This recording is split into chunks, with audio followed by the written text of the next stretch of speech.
prinsip ekstraksi dengan superkritis cair.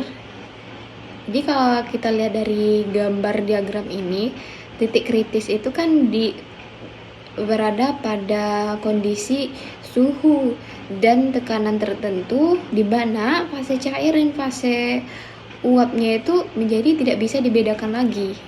Nah, itulah dinamakan titik kritis. Nah, zat di atas titik kritis itu dikenal lagi dengan sebutan supercritical fluida.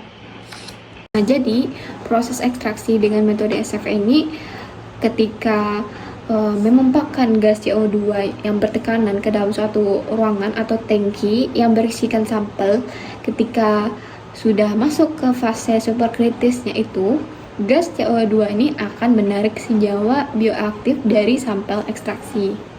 Selama proses ekstraksi, CO2 superkritik inilah yang dijadikan sebagai pelarut. Proses ekstraksi dengan SFE ini kan suhunya itu dinaikkan. Tujuannya apa? Untuk energi kinetiknya juga bisa ikut tinggi. Kemudian dia juga menurunkan tegangan permukaan. Di sini tidak ada kaitannya dengan harus bisa melarutkan senyawa yang bersifat polar atau bersifat non polar atau senyawa yang bersifat volatil atau non volatil. Dan di sini maksudnya itu berkaitan dengan gaya tariknya, ada interaksi. Nah, contohnya itu ditemukan adanya gaya adhesi dan kohesi. Jadi gaya adhesi ini kan terjadi ketika adanya yang berlawanan jenis, kemudian kohesi ini kan sesama jenis, artinya sama tingkatan kepolarannya, makanya dia bisa ditarik itu senyawanya.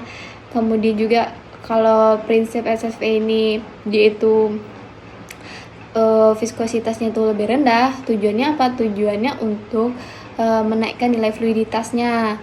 Kemudian SFE ini juga bisa digunakan untuk isolasi minyak atsiri, karena seperti kita ketahui kalau minyak atsiri itu kan lebih bersifat volatil. Kalau kita menggunakan metode yang bersifat konvensional bisa untuk isolasi minyak atsiri, namun